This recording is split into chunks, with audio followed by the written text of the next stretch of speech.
Bonjour à tous, bienvenue sur Sensation. En 2024, la brasserie Galilée, située à Angerville, lancera ses ateliers de brassage, une belle façon de découvrir le monde de la bière et de faire sa propre boisson. Pour en parler avec nous, je suis aujourd'hui avec Florent Lecor, vous êtes le gérant de la brasserie Galilée. Bonjour. Bonjour Jessie, merci de nous accueillir sur votre radio. Avec plaisir, votre brasserie donc, est implantée à Angerville. Vous avez une expérience de plus de 10 ans dans le domaine. Pourquoi avoir voulu vous lancer dans la bière artisanale et ouvrir votre propre brasserie ?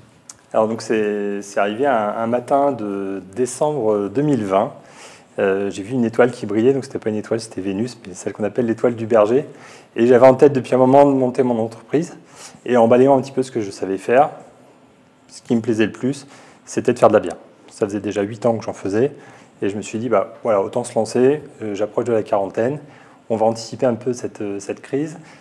Qui me guettait, et on va du coup créer une entreprise familiale, parce que l'idée aussi, ça va être de transmettre derrière à mes enfants et d'intégrer ma femme dans la brasserie.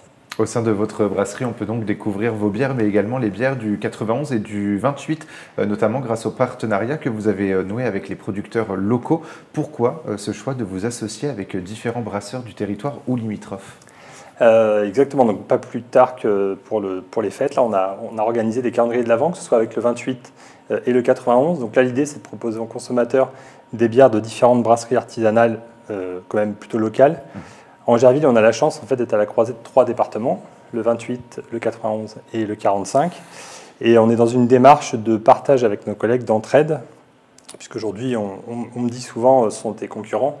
C'est clairement pas mes concurrents. La brasserie artisanale, c'est 5% du marché aujourd'hui, contre 95% sur le marché industriel. Donc, il ne faut pas se tromper de bataille. Voilà, chaque consommateur qui va consommer une de nos bières verra la différence sur le goût. Alors, on est un peu plus cher qu'une brasserie industrielle, puisqu'eux arrivent à faire des gros volumes. Donc, nous, on essaye de se démarquer plutôt sur le goût.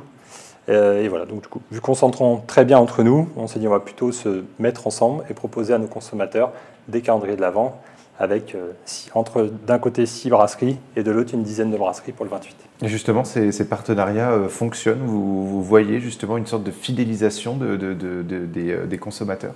Oui, alors déjà c'est plus simple pour le consommateur parce qu'il n'a pas l'obligation d'être enfermé dans une brasserie. Vu qu'on parle bien de nos collègues, il peut facilement aller trouver la bière préférée, sa blonde d'un côté, son ambré de l'autre, une bière spécifique au cognac faite par une brasserie. Voilà, il peut aller chercher un petit peu les goûts à droite et à gauche. Et finalement, nous, c'est ce qui nous importe, c'est que chacun aille goûter les produits de mes collègues et trouve son plaisir dans ce produit. Parce qu'on est vraiment sur un produit plaisir et pas à consommer avec excès. Et on va le dire tout de suite, ça à consommer avec modération. Il se trouve que l'artisanat se marie bien avec ça. Blonde, brune ou ambrée, les amateurs de bière savent facilement faire la différence. Pourtant, certaines personnes aiment la bière sans pour autant comprendre laquelle est la plus adaptée à ses goûts. Alors, quelles sont les différences entre la blonde, la brune, l'ambrée ou même la blanche ? Alors oui, surtout que c'est un gros défaut qu'on a en France, c'est qu'on enferme nos bières dans des petites catégories. Juste en termes de blonde, on peut aborder une quarantaine de blondes différentes. On va jouer sur l'amertume, on va jouer sur les notes de caramel, etc. Donc, sur chacune des catégories, je peux vous emmener sur plein de choses très différentes. J'aime bien donner 2-3 exemples, entre autres sur la blanche, par exemple, vous avez abordé. Il faut savoir que la blanche, c'est une mauvaise traduction, puisqu'on a traduit la white beer, qui est en fait une wheat beer, une bière de blé. Et vous remarquerez que des bières blanches, vous en avez très très peu. C'est Hoegaarden qui fait la plus blanche, pour moi, bien trouble. En vrai, les blanches sont souvent assez dorées, très proches d'une blonde, mais on y met du blé dedans. Donc c'est plutôt un problème d'ingrédients, finalement. Alors souvent, quand vous allez boire une blanche, ce que vous allez attendre, par contre, nous, c'est plutôt ça qu'on va travailler. Vous allez attendre ce côté plutôt léger et un côté rafraîchissant. Donc certains brasseurs vont travailler un côté citronné, ou des brasseurs plutôt comme moi vont plutôt chercher des notes de réglisse. Alors justement, on a l'impression des fois que les bières brunes vont être plus fortes que les bières blondes. Est-ce que c'est réellement le cas ou est-ce que, encore une fois, c'est sur le jeu de l'amertume que tout se joue ? On peut vraiment faire à peu près tout ce qu'on veut en recette. Donc je peux faire une brune légère, j'en ai qui sont à 5% en brune, une blonde plutôt très forte, elle peut être très sucrée, pas sucrée. En fait, chacun de nos paramètres sur lesquels on va pouvoir jouer vont influencer le goût de la bière. Je vais vous prendre un exemple que j'aime bien prendre sur l'amertume. Si je prends un pamplemousse, je le coupe en deux, je sucre un morceau et pas l'autre, il y en a un qui va vous sembler amer et pas l'autre. Pourtant, c'est le même. Nous, on a le même principe. On va choisir notre amertume avec notre houblon. Et ensuite, on va venir laisser du sucre ou pas dans notre bière. Une bière qui va être très sucrée peut ne pas avoir ce sentiment d'amertume, alors que l'amertume va être dedans. Mais votre palais ne va pas le ressentir. Nous, c'est ce genre d'éléments qu'on va travailler. Et si vous voulez, je peux vous les donner. Les 2-3 clés pour faire une bonne bière.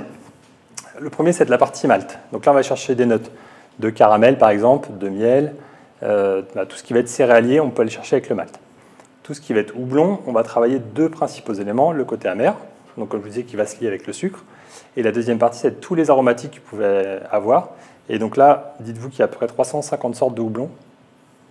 Les plus connus, on va être sur tout ce qui est agrumes, tout ce qui est citronné, tout ce qui va être réglissé. On va dire ça, c'est un peu les classiques.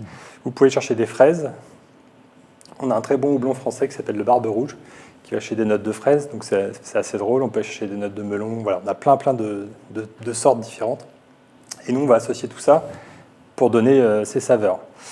On dit que le brasseur fait le brassin, la levure fait la bière. Donc la levure, elle va venir consommer les sucres, générer l'alcool. Et donc c'est là où elle va décider de laisser des sucres et garder une bière ronde, ou de manger beaucoup de sucre et la rendre très sèche. Et du coup, selon la quantité de sucre qu'on lui aura donné à manger, elle va vous faire une bière forte ou pas en alcool. Alors la bière a su trouver une place dans les apéros entre amis ou en famille ou autour d'un plateau de fromage ou de charcuterie. Pour autant, la bière est-elle seulement une boisson pour l'apéritif? Non, moi j'ai tendance à dire, j'ai une bière par moment. Souvent on me dit, quelle est ta bière préférée? Ça va dépendre des moments. Donc, alors ça tombe bien, je vais en profiter pour parler de ma bière de Noël, qui pour le coup, moi, va plutôt, pas en apéritif, plutôt après le repas. Donc je suis sur une fleur d'oranger sirop d'érable. On est sur une bière qui est assez proche d'un dessert. Donc moi, je vais avoir tendance de m'arrêter de manger au moment du fromage, et mon dessert sera plutôt ce type de bière-là. Tout ce qui est plutôt sucré, j'ai tendance à le mettre plutôt sur les desserts. Une bière blonde blanche pour accompagner un plat, c'est parfait.